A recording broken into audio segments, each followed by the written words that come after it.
Alors, une riposte équitable pour une RDC sans VIH-Sida d'ici 2030. Madame, Messieurs, bonjour et bienvenue dans Santé d'abord. Et aujourd'hui, pour ce nouvel épisode, nous allons le consacrer à la journée mondiale du VIH-Sida, notamment, comme je venais de le dire, qui se célèbre aujourd'hui le 1er décembre et sous les thèmes national, une riposte équitable pour une RDC sans VIH-Sida. Alors, j'ai le privilège de recevoir pour vous Dr Patrick Makelele. Bonjour. Bonjour. Merci d'avoir répondu à notre invitation. Merci. Alors, aujourd'hui, c'est la journée mondiale du VIH-Sida. Oui. Alors, nous allons parler sur un thème qui est un peu pertinent parce que généralement, avant, on parlait plus de la prise en charge, de la prévention et tout, mais aujourd'hui, ça sent que les thèmes annuels, c'est vraiment plus basé sur la lutte. Déjà, s'il faut parler de la lutte en RDC, on dit d'ici 2030, une RDC sans VIH-Sida. Est-ce que ça sera possible? Oui, ça peut être possible. Ça dépend de Oui. l'engagement que nous allons, le leadership que nous allons mettre sur place et qui est sur place déjà, et l'engagement communautaire, l'engagement de la société pour s'approprier les thèmes en question. Oui. Et quand vous parlez de lutte, il n'y a pas seulement que la prise en charge, Il y a la prévention aussi. prévention. Donc ça va ensemble. La prévention et la prise en charge vont de pair. Alors je sens que là maintenant, on va prendre la chose au sérieux. Il faut qu'on lutte vraiment. Alors déjà pour commencer, nous parlons de la situation épidémiologique. Et pour parler par exemple, de la lutte, donc il faudrait qu'on s'imprègne quand même de la situation. Est-ce que en tout cas, est-ce que la situation, il y a plus de cas de personnes qui se rajoutent tous les jours sur les dépistages où on constate qu'il y a une augmentation de personnes qui sont atteintes du VIH-Sida, où on sent que la situation, elle est stable? Ça, c'est une question très pertinente. Pour toute personne engagée dans la lutte contre le sida, justement, on doit avoir des évidences sur la base de lesquelles nous allons mener la lutte, parce qu'il faut savoir à quel niveau nous sommes. C'est ça, oui, c'est très important. C'est une question très importante. Alors, je ne suis pas le porte-parole du ministère de la Santé, non, vous êtes mais je suis un expert à la matière. Je dois te dire que récemment, il y avait une étude qui était menée dans presque tous les pays, même au Katanga, où malheureusement, on a constaté que chaque mois, on a des infections récentes. Je ne sais pas te dire les pourcentages, mais c'était quand même déplorable que chaque mois, on a des nouvelles infections récentes. Quand on dit nouvelles infections récentes, c'est-à-dire récemment infectées, dans une année.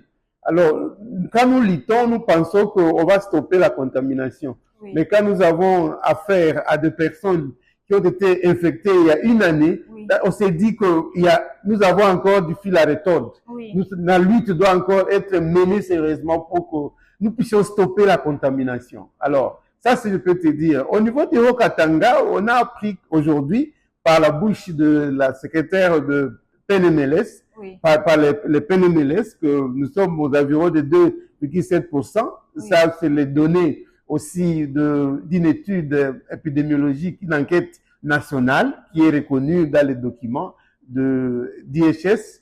Alors, à ce moment-là, c'est un document accessible hein, qui peut être vous pouvez l'avoir à l'Internet. Il y a aussi des documents déjà publiés. Alors, c'est très important d'avoir des données pour mener les luttes. Maintenant, ce que nous avons constaté, comme vous venez de le dire, les données doivent être triangulées au niveau des populations. Par exemple, les hommes, qu'est-ce que la situation? Les femmes, quelle est la situation? Oui. Parmi les femmes, il y a les femmes enceintes, par exemple. Oui. Quelle est la situation? Les enfants et les adolescents. Voilà la manière dont nous voulons maintenant commencer à lutter. Une fois que nous avons la situation en main, nous pouvons nous orienter là où le problème paraît plus majeur que d'autres communautés. Oui. Voilà. Alors, pour que la lutte soit bien faite, d'ailleurs, vous avez parlé, les buts, en fait, c'est d'arrêter la contamination. Et pour arrêter la contamination, on doit quand même savoir quel nombre de populations sont atteintes et les autres qui ne sont pas atteintes. Et au-delà de cela, on doit aussi, les jeunes, les gens, tous, ils doivent accepter quand même de faire le dépistage. C'est devenu un peu, c'est quand même un virus où les gens ne veulent même pas savoir. Hein? Oui, c'est vrai. La manière dont on se comporte aujourd'hui, c'est comme si il ne pleut plus à l'extérieur. Alors les gens peuvent sortir sans parapluie ou bien peuvent sortir n'importe quoi. Comment? Ça, c'est quand même important. Je suis content de votre observation. Et c'est ça le message que j'ai donné aux jeunes actuels. Moi, je leur ai dit, écoutez, je vais donner une image, hein, à rapport à ce que tu viens de dire. C'est comme s'il est en train de prévoir l'extérieur et les gens veulent sortir sans tenir compte de l'atmosphère qui est à l'extérieur. Par exemple, s'il pleut, il y a deux choix. Ou bien vous restez dans la maison, ou bien vous sortez, mais avec un parapluie, un parasolaire. Alors, la manière dont les gens se comportent aujourd'hui, et même certaines populations, c'est comme s'il ne pleut pas, mais ils veulent sortir comme ça. Et nous avons déjà pris, au niveau du pays, il y a 4 pistes de prévention. Il y a la prévention combinée, il y a le pré-prophylaxis. Alors, il y a le prophylaxis avant, c'est-à-dire la prévention avant de s'engager dans le risque. Il y a aussi maintenant une stratégie où, à peine engagé dans le risque, dans les 72 heures, vous pouvez aussi mener une action préventive, on appelle ça PEP, post-préventive. Et ça sont des choses quand même que le gouvernement a mis sur pied pour aider ces pays à pouvoir célébrer, si possible, d'ici 2030, que nous pourrions avoir un Congo sans sida. Alors, quelles sont aujourd'hui les principales perturbations qui freinent encore la lutte contre le VIH? Oui, c'est très important. C'est comme si tu as emprunté le message international. La responsable de l'UNS s'en est attelée là-dessus. Je pense qu'il est important qu'on reconnaisse la perturbation qu'on a connue. Il y a une perturbation financière, d'abord. Oui. On avait un grand financier qui était l'Amérique, l'USAID, que tu as connu. Et maintenant, c'est une histoire. Oui, c'est une histoire. Oui. Le gouvernement américain, s'il faut le dire, même il passait par l'USAID, on doit dire que le gouvernement, l'administration américaine a pris une décision qui a perturbé toute la situation dans le monde. Il y a des programmes qui ont fermé aujourd'hui puisqu'ils étaient alimentés, ils étaient supportés, ils étaient financés d'une manière par le gouvernement américain. Alors, ils prenaient la part du loup dans cette lutte. Alors, quand le majeur, le meilleur, celui qui finançait le plus se retire, alors vraiment, c'était désastre au niveau international. Mais c'est aussi une leçon qu'on s'est dit, oh, voilà, on est resté trop dépendant d'eux sans penser qu'un jour, cette dépendance peut prendre fin. Alors, c'est ça la grande perturbation, il faut le dire, puisque ça a des corrélaires dans la programmation des programmes SIDA aujourd'hui. Oui. Est-ce que cette stigmatisation est-elle aussi, ça fait aussi partie d'un frein majeur qui pousse aux jeunes aujourd'hui de ne pas se faire dépister? Parce que quand on parle du VIH, on pense que c'est une maladie, c'est quoi que ce soit un virus, on pense que c'est vraiment très grave. Quand on contracte ça, ça signifie que demain, après-demain, on peut en mourir, on n'a plus le droit de se marier, on n'a plus le droit de vivre notre vie épanouie, on n'a plus le droit d'avoir des enfants. Non. En tout cas, oui, c'est bien que nous pouvions en parler aussi. C'est vrai, ce sont là les éléments que tu viens de citer ici ont beaucoup contribué à la stigmatisation du phénomène VIH-Sida. Et je suis ici pour éliminer la communauté, pour dire que vivre avec le sida, c'est pas la fin du monde. Et il y a beaucoup de gens qui vivent avec le virus, mais qui mènent leur vie normale, qui travaillent, qui prêchent, ils parlent même en langue à l'église, puisqu'on a beaucoup de chrétiens. Ça est une autre chose. Non, écoutez, c'est très important, parce que quand on a le sida, ce n'est pas une identité. Le VIH-Sida, ce n'est pas une identité de quelqu'un. Le VIH-Sida, c'est une condition médicale que quelqu'un peut acquérir. Et d'ailleurs, c'est très important. On acquiert cette condition. Donc, aujourd'hui, nous pouvons décider, tous les Congolais disent, on ne veut plus acquérir le VIH. Et c'est-à-dire, le VIH va stopper. Et qu'est-ce qu'on va faire?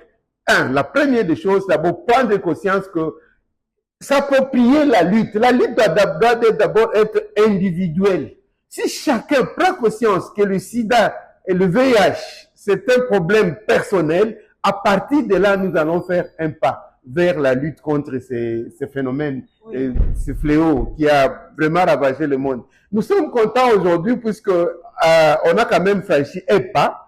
Il y a des gens qui ont accepté.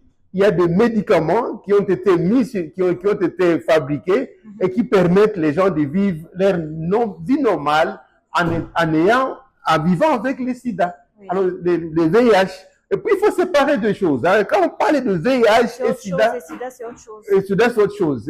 Nous pouvons avoir le VIH aujourd'hui, mais je peux ne pas avoir le SIDA aujourd'hui.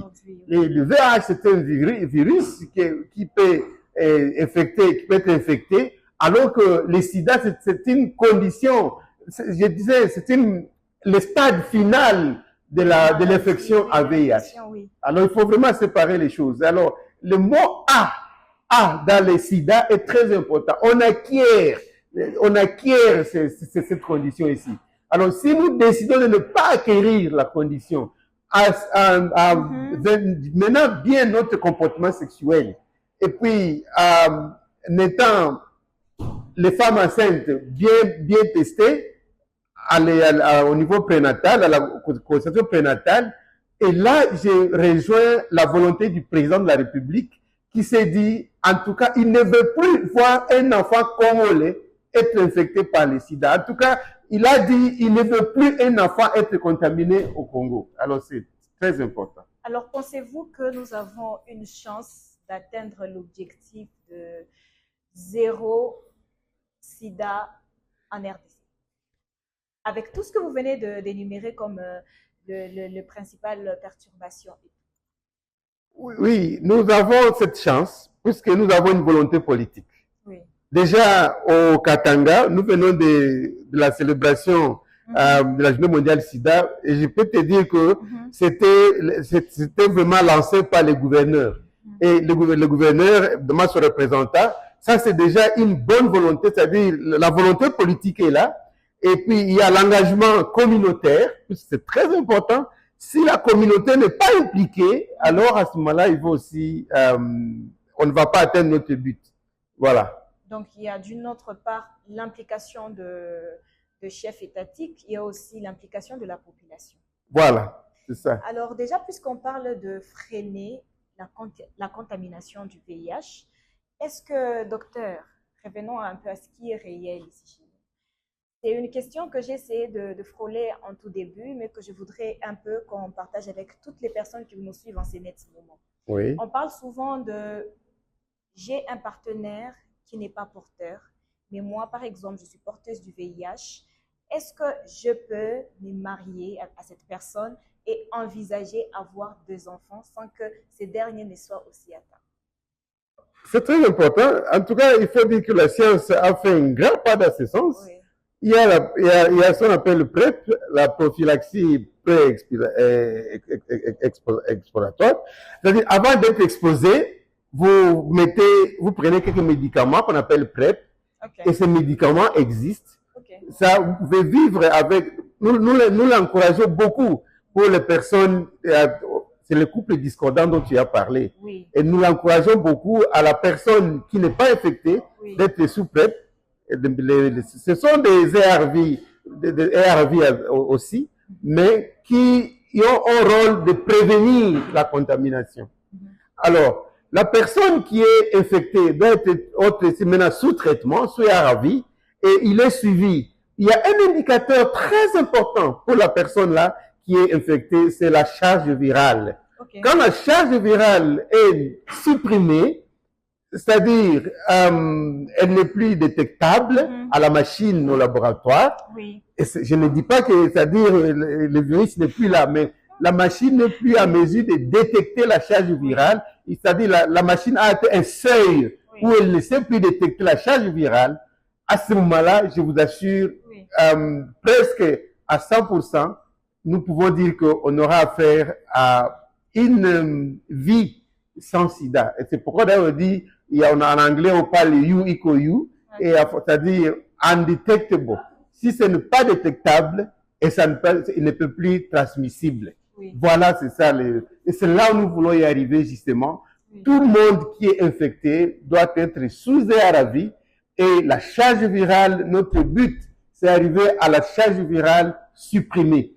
À ce moment-là, nous pouvons avoir une population où la contamination n'est plus une réalité. Mais pour que la contamination ne soit plus une réalité, donc les personnes porteuses de ces virus doivent aussi prendre leurs médicaments convenablement.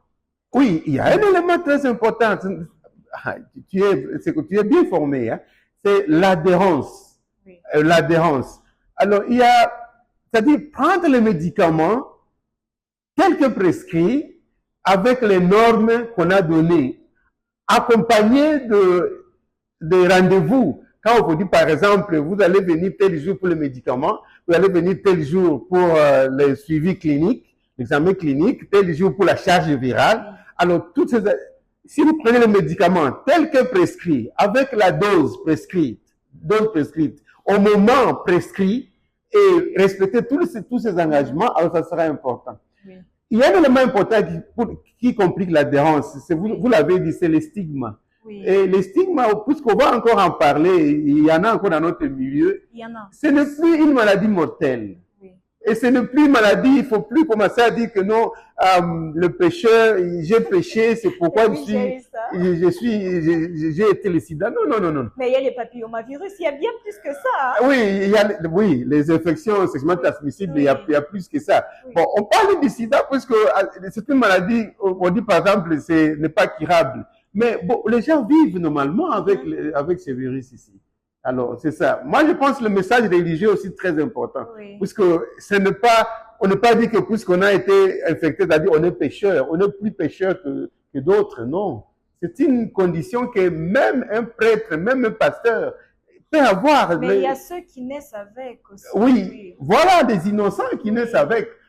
Il y a aujourd'hui des adolescents, même jusqu'à 19 ans, qu'on est arrivé à retrouver positive, et l'unique raison qu'il a eu, c'est d'avoir une mère qui ne s'est pas donné la peine de se faire consulter pendant la période prénatale ou bien postnatale.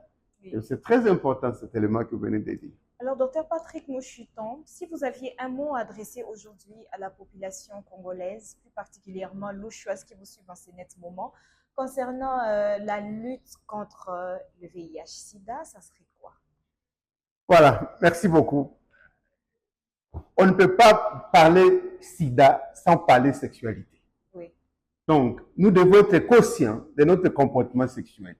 Nous devons en parler. Ce n'est plus un tabou. Le sida nous a donné l'occasion d'en parler. Alors, on parle aussi parfois du condom. Le condom est là pour nous aider, ceux-là qui sont sexuellement actifs, de se protéger. Et maintenant, nous avons la PrEP. Et il n'y a pas que les comprimés, il y a même la PrEP maintenant injectable qui peut garder quelqu'un, qui peut protéger quelqu'un pendant plus d'un mois, même 2 mois. On est en train de penser même à aller à 6 mois. Alors, soyons conscients, c'est une réalité qui est dans nos murs et prenons conscience de comportement sexuel. Dans le couple, nous demandons aujourd'hui aux gens d'être fidèles, mais vous devez être fidèle à quelqu'un qui est testé négatif.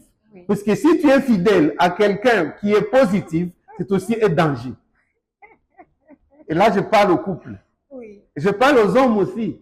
Parce que les hommes, on n'a pas encore pris un programme très sérieux qui regarde les hommes. Il y a aussi nos amis qui vivent, par exemple, du commerce de sexe. Ça, c'est vraiment un métier très dangereux. Oh oui. Mais c'est une réalité, comme on vient d'en parler. À ceux-là aussi, j'encourage vraiment qu'ils soient sous PrEP et qu'ils aussi nous aident à éduquer leurs partenaires. Il y a maintenant ce qu'on appelle l'autotest. Ils peuvent aussi avoir ce moyen de se faire tester, même au niveau de leur... Madame, Messieurs, c'est par ici que s'achève votre magazine. Merci de l'avoir suivi et à la prochaine.